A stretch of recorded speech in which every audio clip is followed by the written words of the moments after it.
క్రైస్తవుడు నిద్రపోతున్న సింహం అని మరోసారి టాప్ లీడర్ ట్రంప్ నిరూపించాడు. ఐఎస్ఐఎస్ ఉగ్రవాదులు నైజీరియాలో నరమేధం సృష్టిస్తే ఐఎస్ఐఎస్ ఉగ్రవాదుల్ని ట్రంప్ స్పాట్లో లేపి పడేశాడు. ఇదే మీకు పండగ గిఫ్ట్ అని ట్వీట్ చేశాడు డొనాల్డ్ జాన్ ట్రంప్. ఐఎస్ఐఎస్ గ్రూపులో ఏఎస్డబ్ల్యూఏపీ అనేటువంటి గ్రూపు ఇంకా వెరీ డేంజర్. ఈ ఐఎస్ఐఎస్ ఉగ్రవాదులు వాళ్ళ గ్రంథంలో ఇలా ఉందని చెప్తారు, జిహాద్ అంటారు. జిహాద్ అంటే ఏంటి? పవిత్ర యుద్ధం అంటారు. అంటే యుద్ధాల్లో కూడా పవిత్ర యుద్ధం ఉందంటారా? మన వరల్డ్ ట్రేడ్ సెంటర్ గుద్దారు. వరల్డ్ ట్రేడ్ సెంటర్ గుద్దుతున్నటువంటి వాళ్ళు ఉగ్రవాదులు దాంట్లో కూర్చొని ఫ్లైట్ని వీళ్ళ స్వాధీనంలోకి తీసుకొని గుద్దుతూ జిహాద్ అంటూ వెళ్ళారు. వాళ్ళు ఏం చెప్తారంటే జిహాద్కి, ఈ జిహాద్ అంటే ఈ జిహాద్ పేరుతో పవిత్ర యుద్ధం పేరుతో సెంటర్లో, బస్ స్టాండ్ సెంటర్లో కానీ రైల్ స్టేషన్ సెంటర్లో, మంచి సెంటర్లో ఒక 100 మంది 200 మంది ఉంటే అక్కడ నడుముకి మానవ బాంబు కట్టుకొని అది పేల్చేసుకొని వాళ్ళు చచ్చిపోతూ అక్కడ ఉన్నటువంటి ఒక 100 మంది చంపితే డైరెక్ట్గా స్వర్గం వెళ్తారని వీళ్ళ గ్రంథాల్లో రాసిందని చెప్పేసి ఆ ఉగ్రవాదులు చెప్పినటువంటి వీడియోలు కొన్ని ఉన్నాయి. అయితే దానికి సంబంధించి ఇస్లాంలో కొంతమంది మత పెద్దలు, అంటే డైరెక్ట్గా అసలు వాళ్ళు ఒరిజినల్ మత పెద్దలు, వాళ్ళు ఏం చెప్పారంటే మా ఖురాన్లో ఇలా లేదండి బాబు, వాళ్ళు ఎందుకు చేస్తున్నారో మాకు తెలియదని వాళ్ళు చెప్తారు. వీళ్ళ మీద వాళ్ళ మీద వీళ్ళు చెప్పుకొని మొత్తానికి అసలు ప్రపంచంలో క్రైస్తవుణ్ణి టార్గెట్ చేశారు. క్రైస్తవుణ్ణి చంపటం అనేటువంటిది వీళ్ళకి వెన్నతో పెట్టిన విద్య. ఇంకా ఇస్రాయేల్ని చంపటం అనేటువంటిది ఇంకా ఇంట్రెస్ట్. గతంలో 2009లో బోపోహరా అనే ప్లేస్లో చాలామంది లేపేశారు ఈ ఉగ్రవాదులే. 2014లో 276 మంది స్కూల్ పిల్లల్ని అనవసరంగా చంపారు ఈ ఐఎస్ఐఎస్ వాళ్ళే. వాళ్ళు చూడండి, మన గాజాలో కూడా స్కూళ్ళల్లో, హాస్పిటల్లో నక్కి, హాస్పిటల్లో పేషెంట్లు అడ్డం పెట్టుకొని, స్కూళ్ళలో చిన్నపిల్లలు అడ్డం పెట్టుకొని అటాక్ చేస్తూ ఉంటారు. ఎంత విచారం, ఎంత ఘోరం చూడండి. 2019లో 500 మంది చంపారు. ఈ 2024-25లో కూడా చాలా మంది చంపారు. ఇప్పుడు పాయింట్ ఏంటంటే ఈ ఉగ్రవాదులు వాళ్ళ కంకణం కట్టుకొని వాళ్ళ కాన్సెప్టు బైబిల్లో మనం చాలా చోట్ల చూస్తాం. నౌ ఇన్ ది వరల్డ్ 83వ కీర్తన రన్నింగ్ గోయింగ్ ఆన్. క్రైస్తవుడా ఇది విను, న్యూస్ కాదు, Kondaveeti Baburao channel news channel కాదు. ప్రపంచంలో ఏం జరుగుతున్నాయో అవి న్యూస్ లాగా చెప్తున్నారు కొంతమంది పాస్టర్లు. నేను వాళ్ళని తప్పు పడతల్లా. అది బిబ్లికల్గా ఉందా లేదా, వాక్యానుసారానికి అప్లై చేయాలా. వాక్యం ఏం చెప్తుంది, ఇప్పుడు ప్రపంచంలో ఏం సంఘటనలు జరుగుతున్నాయి అది చెప్పాలా. పొడి మాటలు చెప్పి క్రైస్తవులను కన్ఫ్యూజన్ చేయబాకండి. నేను కొంతమంది చిన్న తమ్ముళ్ళకి సలహా చెప్తున్నా. మొన్న ఈ హమాస్ ఉగ్రవాదులు చూడండి, H Hamas, Hezbollah, Houthi. Hamas ఆదికాండం 10:6 అక్కడ తెలుగులో బలాత్కారులు అంటుంది. బలాత్కారులు ఇన్ ఇంగ్లీష్ వైలెన్స్ ఇన్ హెబ్రీలో హమాస్. అది చెప్పాడు, బలాత్కారులు. నోహు టైంలో తగిలారు వీళ్ళు. అప్పటి నుంచి జనరేషన్ పెరుగుతుంది బలాత్కారులు. సో వీళ్ళు ఏం చేస్తారంటే 83వ కీర్తన ఈ హమాస్ వాళ్ళు 600 గుహల టన్నెల్స్లో 83వ కీర్తన రాసుకొని పెట్టుకున్నారు. అక్కడేముంటుందంటే, రండి లేచి మనము పెరుజీయులు, హివ్వీయులు, హిత్తీలు, అమాలేకీలు, ఫిలిష్తీలు మనము లేచి ఇజ్రాయేలును పేరు లేకుండా భూమి మీద చేద్దాం అని ఉంటుంది 83వ కీర్తన.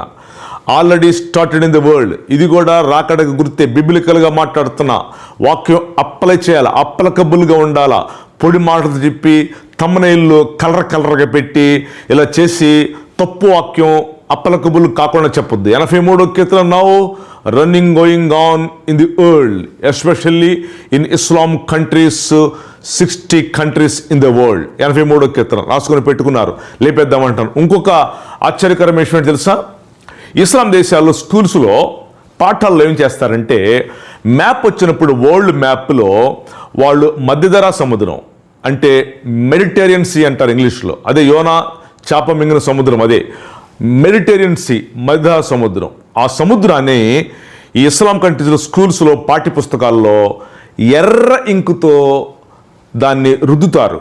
మధ్య సముద్రం అంతా రెడ్ ఇంక్తో రుద్దుతారు. వాళ్ళు ఏమంటారు, రెడ్ ఇంక్ బ్లడ్ అంటారు. మధ్యధరా సముద్రం తొందరలో బ్లడ్ అవబోతుంది. ఆ ఒడ్డునే ఉన్నాయి ఈ ఇజ్రాయెల్ దేశం ఇదంతా కూడాను. ఆ చుట్టూరు ఈజిప్టు, పాలస్తీనా, జోర్డాన్, లెబనాన్, సిరియా, టెహరాన్, ఇటు ఇరాన్, ఇరాక్, అబుదాబి, ఇంకా చాలా ఇస్లాం కంట్రీస్ ఆ పక్కనే ఉంటుంది కదా మన ఇజ్రాయెల్.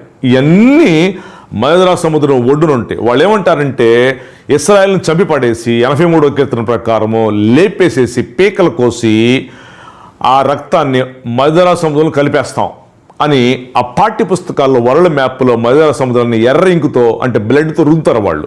అది చిన్నప్పుడే పిల్లలకి పాఠాల్లో నేర్పిస్తారు. ట్రంప్ లేచాడు, నోరు ముయ్యండి మీకు ఈ పగిలిద్దన్నాడు, దమ్ముగా మాట్లాడుతున్నాడు. అమెరికా అధ్యక్షుల్లో వన్ ఆఫ్ ద బిలీవర్ అని చెప్పుకోవచ్చు. భక్తుడని నేను చెప్పట్లా, ఆయనకు ఉండే బలహీనతలు ఆయనకు ఉన్నాయేమో. God has chosen certain people fulfilment of his prophecies. ఎవరు ఎన్నుకుంటాడో మనకు తెలియదు. ప్రభు ఎన్నుకునే విధానం. లేచాడు, ఐఎస్ఐఎస్ లేపేసి ఇదే మీకు పండగ గిఫ్ట్, ఐఎస్ఐఎస్ ఉగ్రవాదులు లేపేశా అని చెప్పాడు. నిన్న నైజీరియా మీద డెడ్లీ అటాక్, అందుకని నేను తమ్మునేల్లో అది పెట్టా, డెడ్లీ అటాక్. వాళ్ళు డెడ్లీ అటాక్, ట్రంప్ కూడా డెడ్లీ అటాక్, తాట తీస్తా అని చెప్పేశాడు. ఇప్పుడు ఏంటి ప్రాబ్లం ఏంటి? ఇవన్నీ పరిణామాలు రెండవ రాకడ పరిణామాలకి దారి తీస్తూ వస్తున్నాయి. అక్కడ దాకా ఎందుకు మీకు తెలుసా? మన ఆంధ్రప్రదేశ్లో మా గుంటూరు పక్కన 10 కిలోమీటర్ల దూరంలో ఇస్రాయిల్ ఉన్నారు. నేను 2-3 సార్లు కలిశాను. ఈ మధ్య చనిపోయాడు ఆయన. మా గుంటూరుకు 10 కిలోమీటర్ల దూరంలో వాళ్ళు బ్లడ్ టెస్ట్లు చేశారు. వాళ్ళు ఎఫ్రాయిము గోత్రికులు అని చెప్పారు. వాళ్ళ అబ్బాయి ఆల్రెడీ ఇజ్రాయెల్ దేశం తీసుకెళ్ళారని చెప్పాడు ఆయన నాకు. మన చనిపోయాడు ఆయన. ఒక 15 ఏళ్ల క్రితం ఈ అల్ఖైదా అనేటువంటి బ్యాచ్ వీళ్ళని అటాక్ చేసి చంపడం కోసం వచ్చారు. చూసారండి, ఇజ్రాయెల్ కాదు, 68 ఇస్లాం కంట్రీస్ కాదు, అమెరికా, లండన్, ఆస్ట్రేలియా, కెనడాలో కాదు, మా గుంటూరు పక్కన చెప్తున్నా, తెలుగు రాష్ట్రాలు, ఇండియాలో, హిందూ దేశంలో మా గుంటూరు పక్కన అల్ఖైదా ల్యాండ్ అయిందంట. ల్యాండ్ అయిన వెంటనే ఎస్పీకి ఇన్ఫర్మేషన్ వెళ్ళి ఎస్పీ టక్టకమంట వాళ్ళని గెస్ట్ చేసి టెక్నిక్గా పట్టుకున్నాడు. వాళ్ళని పట్టుకొని జైల్లో పెట్టాడు. అసలు ఏంట్రా మీరు, అల్ఖైదా అనేటువంటి వాళ్ళు అసలు గుంటూరు ఎందుకు వచ్చారా మీరంటే, అప్పుడు వాళ్ళు చెప్పారు ఈ పక్కన పాతిరెడ్డిపాలెంలో ఇస్రాయల్స్ ఉన్నారు, వాళ్ళని చంపడం కోసం వచ్చామని చెప్తే, అప్పుడు ఎస్పీ కబురు పెడితే అక్కడ ఉన్నారా లేదా అని చూస్తే మా గుంటూరుకి 10 కిలోమీటర్ల దూరంలో నారాగోడూరు పక్కన, చెబురుల పక్కన పాతిరెడ్డిపాలెంలో ఉన్నారని తెలిసింది. అరే చచ్చేవాళ్ళరా మీరు, మేము పట్టుకున్నాం అల్ఖైదా వాళ్ళు, మేము చంపడం కోసం వచ్చారా అంటే వాళ్ళు చాలా భయపడ్డారు. కొన్ని గ్రూపులు ఉన్నాయి అక్కడ. ఏంటి సార్ ఇదంతా కూడా? ఇదేనా న్యాయం? పవిత్ర యుద్ధమా? పవిత్ర యుద్ధం దాన్ని దేనంటారు అసలు? దేనికి చేస్తున్నారు? అందు గురించి కదా దేవుడు ట్రంప్ లాంటి వాళ్ళని, బెంజమిన్ నెతన్యాహు లాంటి వాళ్ళని ప్రభు ఎన్నుకుంటున్నాడు. ఇంక చాలామంది ఎన్నుకుంటాడు. ఫస్ట్ నుంచి కూడా క్రైస్తవుడి మీద ప్రజలు అటాక్ చేస్తూనే ఉన్నారు. యేసు ప్రభు మీద అటాక్ చేశారు. ఆయన తప్పించుకొని వెళ్ళినట్టు బైబిల్లో యేసు ప్రభు 12 మంది శిష్యులను చంపారు. క్రీస్తకం 50లో ఇండియా వచ్చాడు. Thoma, Malabar, Kerala and he came to Madras. ఆ మెడ్రాస్లో బళ్ళంతో చంపారు. ఆ చంపిన క్యాస్ట్ ఏంటో నేను ఇప్పుడు ఓపెన్గా చెప్పను, మీకు తెలుసు. ఎందుకంటే ఈ పగ నేను ఈ వీడియో చేస్తుండగా గంట క్రితం ఒక న్యూస్ వచ్చింది నా దగ్గరికి. నేను ఈ వీడియో చేస్తూ ఉండగా గంట క్రితమేనండి నేను చూశాను, అనంతపురంలో సువార్త వ్యాన్, అది చాలా లక్షల కాస్ట్ వ్యాన్, దైవజనులు పర్మిషన్తోనే వెళ్ళి సువార్త సేవ చేస్తుంటే కొట్టారు, పగలగొట్టి పడేశారు. అని లక్షల రూపాయలు ఖరీదు చేసే సువార్త వాహనాన్ని నిర్దాక్షిణ్యంగా నడి రోడ్డు మీద, ఆ పక్కనే పోలీస్ స్టేషను, అంత పబ్లిక్ ఉండగా ఏం చేశారు వాళ్ళు? పాపం చేశారా, వ్యభిచారం చేశారా, దొంగతనం చేశారా? పట్టుకున్నారు. వాళ్ళ మెడల్లో ఎర్ర రంగు క్లాతులు కూడా ఉన్నాయి. నేను అనుకుంటున్నాను మన ఇండియాలో యాంటీ గ్రూప్స్. ఇండియాలో ప్రధానమంత్రి ఏం చేస్తున్నాడు?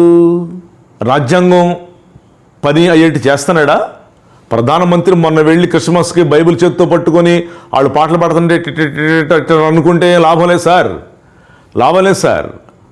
అవన్నీ పబ్లిక్ ఊరిని క్యాచ్ చేస్తారు. ఏంటి ఎట్ట చేస్తున్నాడు, మరి ఇటు పక్కన దాడులు చేపిస్తున్నాడు అన్నట్టుగా, మీరే దాడులు చేపిస్తున్నట్టుగా ఉంటుంది. కాబట్టి నోరు తెరిచి సాహసం చెప్పాలా? అసలు రాజ్యాంగం రన్నింగ్లో ఉందా? ఇప్పుడే గంట క్రితమే నేను ఈ వీడియో, ఇది నేను నిన్న రాశా, ఈ స్క్రిప్ట్ చేద్దామనేవాళ్ళ. నేను మామూలుగా నేను చూస్తున్నట్టు గంట క్రితం అనంతపురం పాల్గొట్టేశారు పాటల్ని. పక్కన పోలీస్ స్టేషన్ ఏం చేస్తుంది? లా అండర్ ఆర్డర్ మీరు చేతులతో తీసుకుంటాను. అసలు మీరెవరు? మత సంబంధమైన పార్టీ దేశాన్ని ఏలితే ఇలాగే ఉంటుంది. సమన్యాయం పైకి షోయింగ్ చేయకూడదు, ప్రధానమంత్రి గారైనా రాష్ట్రపతి అయినా ఎవరైనా సరే. సో ట్రంప్ అందుకే ఇండియాలో కూడా ఎంటర్ అయితే బాగుండండి. సో సమన్యాయము. నేను ఇంకొకటి చెప్తాను లాస్ట్ అండ్ ఫైనల్లో, ఎంత మీరు అటాక్ చేస్తుంటే క్రైస్తవం మీద అంత డబల్ ట్రిబుల్ అయిపోతూ ఉంటుంది. యేసు ప్రభు శిష్యుల 12 మంది చంపబడిన వాళ్ళ రక్తం ఈ భూగడ్డను తాకింది. క్రిస్టియానిటీ డబల్ 100% పెరిగిపోయింది. ఈ సీక్రెట్ తెలుసుకోకపోతే ఇంకా ఎక్కువైపోయి మత మార్పిడి. ఎవరు చెప్పాడు మత మార్పిడి అని? కాన్స్టిట్యూషన్ రాజ్యాంగం రన్ అవ్వట్లేదా? 25 ఆర్టికల్ 28 దాకా ఉంది కదా. నేను చాలాసార్లు చెప్తా, ఇప్పుడు కూడా చెప్తా, అకార్డింగ్ కాన్స్టిట్యూషన్ ప్రకారమే బలవంతం మత మార్పిడి అయితేనే నువ్వు తీసుకెళ్ళి విచారించు. సో భారతదేశం 10 దేశాలకు మాదిరికరంగా ఉండకపోతే ట్రంప్ నిన్న ఒక ఆయన్ని కిడ్నాప్ చేసి దేశాధ్యక్షుడిని డైరెక్ట్గా సూపర్ ఆపరేషన్ అది పట్టుకెళ్ళి నోరు మూసుకొని కూర్చో అని చెప్తే రష్యా నోరు మూసింది, చైనా కూడా నోరు మూసింది. నోరు ముయ్యాల. సర్వమతాలు సమానము అనేటువంటి విధానంలో పోయినప్పుడే నీకు నాకు మేలు కలుగుతుంది. కాబట్టి భారతదేశంలో ప్రక్షాళన రావాలని, ట్రంప్ లాంటి వాళ్ళని కొంతమంది దేవుడు ఎన్నుకోవాలని మనం ప్రార్థన చేద్దాం.